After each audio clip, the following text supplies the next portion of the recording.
सिर्फ कुछ सेकंड और धराली का पूरा बाजार पानी, मिट्टी, पत्थरों के समुद्र में गायब हो गया।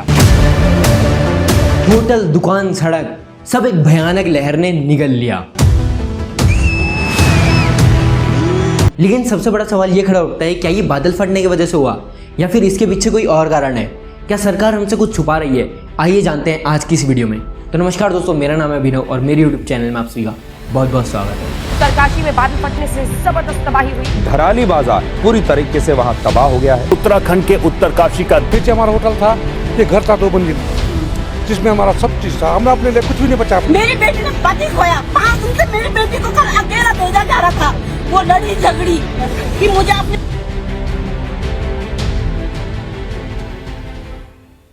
मैं इस वीडियो में जो भी बताने जा रहा हूँ वो मैंने न्यूज़ रिपोर्ट्स और एक्सपर्ट्स की रिपोर्ट को देख के बता रहा हूँ।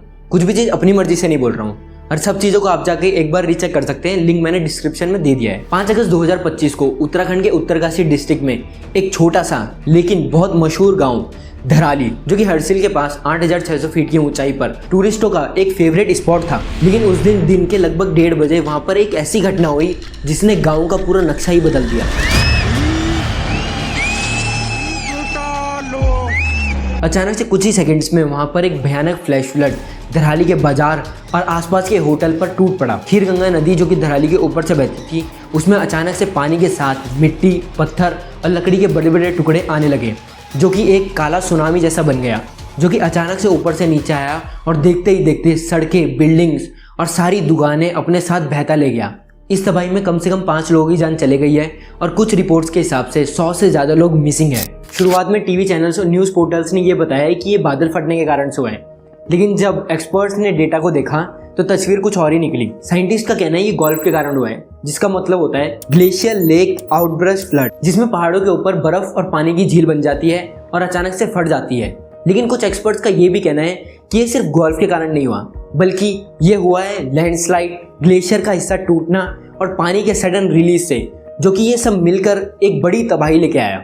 अब यहाँ पर एक बड़ी इंटरेस्टिंग बात समझना भी जरूरी है। जब धराली में डिजास्टर आया तब वहाँ का वेदर कुछ और ही कहानी सुना रहा है। दून यूनिवर्सिटी के ज्योग्राफी के प्रोफेसर डॉक्टर डी चौनियाल ने धराली के एरिया का रेनफॉल डेटा एनालाइज किया। फ्लड के पहले के घंटों में धराली एरिया में बिल्कुल भी हैवी रेनफॉल नहीं थी। हरसिल एरिया में सिर्फ 6.5 mm बारिश और बटवारी एरिया में 9 to 11 mm बारिश ही रिकॉर्ड हुई थी। अब ये नंबर समझने के लिए कंपैरिजन लेते हैं।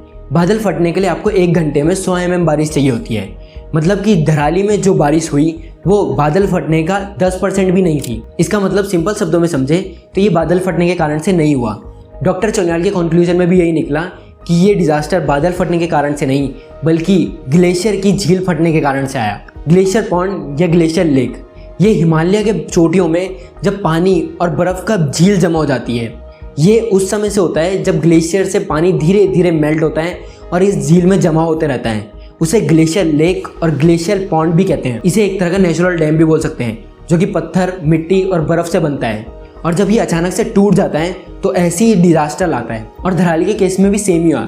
मतलब कि जहाँ से पानी आना था वहाँ पर स्लोप बहुत ही ज़्यादा था, इसीलिए वहाँ से सीधा आकर वो मार्केट पर टूट पड़ा, बिल्कुल 2013 की आपदा जैसे। धराली में आए डिजास्टर की सबसे बड़ी वजह इंसानों की गलती भी है, क्योंकि डॉक्टर चौनियाल ने अपनी रिपोर्ट में बताया है जो नए होटल्स, मार्केट और गांव बना गया था वो नदी के रास्ते में बना गया था। वही रास्ता जहां से पहले नदी बहा करती थी। मतलब जो जगह कभी नदी की गोद हुआ करती थी, अब वहां पर सीमेंट के बड़ी बड़ी बिल्डिंग्स बन गए थे। और जब पानी आया तो वो सीमेंट्स के बड़े बड़े बिल्डिंग्स उसको नहीं रोक पाए और वो पानी के साथ बह गए। सिर्फ कुछ सेकंड में सब कुछ खत्म हो गया। सोचो, एक शांत सा मार्केट जहाँ पर लोग चाय पी रहे थे, शॉपिंग कर रहे थे, वहाँ पर अचानक से लोग चीखने लगे, भयानक आवाज़ें आने लगी और कुछ ही सेकंड्स में सब कुछ समाप्त हो गया। पानी आया और सब कुछ साथ में लेके चला गया। इस तबाही के बाद सरकार लगातार रेस्क्यू ऑपरेशन चला रही है। आर्मी, NDRF, SDRF और लोकल लोग मिलके लोगों को ढूंढ रहे हैं और मदद कर रहे हैं।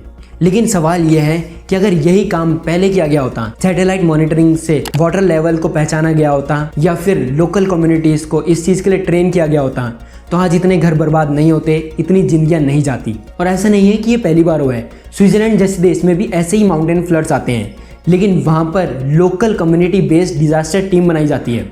वहाँ पर लोकल लोगों को स्पेशल ट्रेनिंग दी जाती है, हर साल मॉक ड्रिल कराई जाती है ताकि ऐसे समय में वहाँ पर लोगों को समझ आ सके कि उनको क्या करना है और कहाँ जाना है। तो अगर हम भी यही सिस्टम अपनाएंगे तो अगली बार जब हमारे घरों में या पहाड़ों में पानी घुसेगा तो हम उसका सामना टूट कर नहीं बल्कि तैयारी के साथ कर सकेंगे।